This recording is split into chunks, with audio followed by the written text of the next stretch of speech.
Hey guys, what's up? Welcome back to my channel. Today's gonna be another story time video, and this one is like way back in the day. It literally feels like another lifetime ago, but I am going to be telling you the story of when my boyfriend fired me. So let me give you a little backstory on the situation. A lot of you guys know that I worked at Sally's Beauty Supply for a couple years. I really enjoyed the job, and I probably would not have left if a lot of my coworkers didn't end up leaving. There were a few that ended up sticking around, and they were kind of like problem employees, if you will.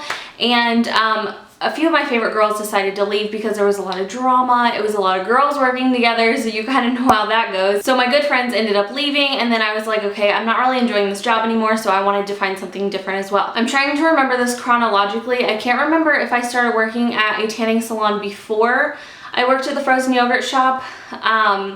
But I worked at a few different tanning salons, and then I ended up working at a frozen yogurt shop. So I was looking for a job, and my boyfriend at the time, who's now my husband, was also working at a frozen yogurt shop. And it was kind of a weird situation because we were both having really a similar situation with our workspace. A lot of his friends and people that he became really close with at work decided to leave where he was working, which was a frozen yogurt place.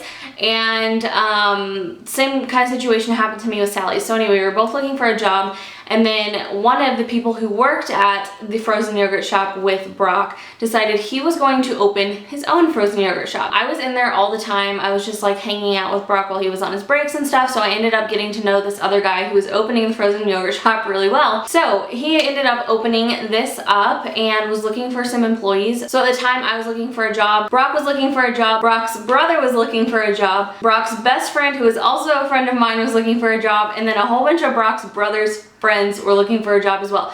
So it was really weird how it ended up working out, but it was literally just like a whole bunch of us who were already really close ended up getting these jobs together and working together. So it was so awesome in the beginning. Like every time I would go to work, it was always with friends who were like actual friends in real life, not just friends who became friends as coworkers. I know a lot of times managers and stuff like that don't really want like really close groups of friends working together, you know, just in case something happens, just to kind of keep work and, you know, personal life separate. But he didn't seem to care. There was always a really good dynamic at work, so nothing ever bad happened or anything like that. Looking back at it now, they didn't do a very good job marketing this place when they first opened it, and it was at that time where, like, I'm sure a lot of different states were experiencing this as well. I live in Kansas, a lot of you guys know that, but it seemed like just everywhere you looked, a frozen yogurt shop was popping up on every corner. Unfortunately, when he opened this up, it was kind of at the time where there was just, you know, frozen yogurt places opening up left and right, so there's not really anything super unique about this place.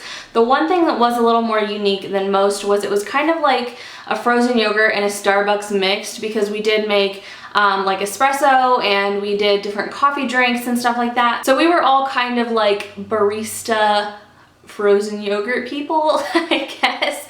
So it was actually a really cool place, and I do feel like it was definitely different enough to maybe draw more of a crowd than kind of the average run-of-the-mill frozen yogurt place. It was 2 stories, and there was a really cool lounge upstairs. Long story short, the marketing didn't go over very well, and so I just don't feel like there was enough initial traffic to the store. And then the other thing was, when they opened the store, the actual building outside and the sign were so similar in color. A lot of people thought that it was a vacant building because they couldn't even see the sign outside. So there were a lot of like mistakes that kind of, I think, kept people away. So anyway, business was not doing well, so kind of one by one people were like having to let other people go. So the guy who opened the frozen yogurt shop was literally the cutest, sweetest person in the whole entire world. He was so like just really genuinely cared about everybody, and it was so sad like when he would have to let people go. I ended up being one of the people that was like one of the last ones to hang on. So like I said, there was, okay, so let's think about this. There's me, there's Brock, his brother Hunter, one of our best friends Brandon, and then some of Hunter's friends, I think 2 of Hunter's friends. So there were about 6 of us, and then unfortunately the couple of Hunter's friends ended up going first, and they were let go first, unfortunately. And the decision on that was not like because anybody was doing poorly or anything like that. It was more just like an hours thing. I was not in school at all, so my hours were so flexible, whereas some of the other people who we were working with were not as flexible on their schedule. I think that's why I was able to hang around as long as I did. People were just kind of like dropping off like flies, and it was really, really sad because it was so short-lived, but it was such a fun experience. It got down to me, Brock, Brandon, and Hunter.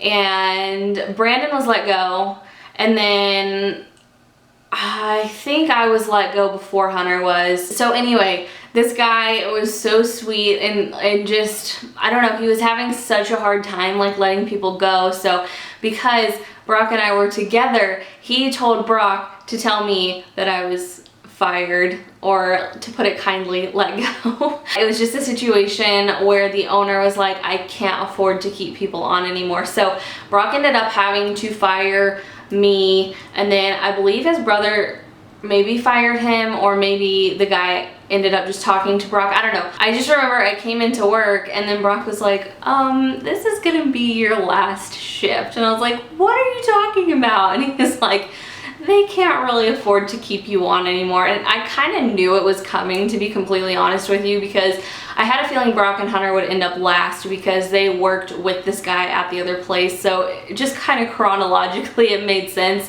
But I was like, oh my god, what am I gonna do? And he was like, I'm sorry. So it's like a really kind of like awkward dynamic there. I mean, like I said, I kind of knew it was coming, but at the same time, it's like, you know, after work and stuff, we would usually go out and grab some food or go back to one of our houses and hang out. And it was like really awkward the first night, I remember, because he was like, so what's going on? And I was like, well, I guess I'm gonna have to start applying places for a job and like figuring out what to do. So it was like a really funny but really awkward situation. But anyway, I believe it was about 6 months after I was fired or let go, whatever you want to call it. They did end up actually closing. I remember like on a whole shift, I would help like 6 people. So it was not doing very well. The market was just so oversaturated, and that was actually right before Brock and I got engaged too. So that was like kind of funny because I remember towards the end of like right before I got fired, we were like both gearing up to go out of town because we were going to New York, and then that's where we ended up getting engaged. So I don't know, I just thought that was a funny little story. Have any of you guys ever worked with your significant other or like a bunch of your best friends? Let me know. I think that's a pretty like unique work situation. I don't think that happens too often, but I know it is allowed sometimes. Also, if you've ever had like a friend or a boyfriend or a girlfriend fire you, tell me your stories down below. So anyway, that is it for this story. I hope you guys enjoyed today's video. Thank you so much for watching. Don't forget to like and subscribe, and I will see you guys in my next one. Bye.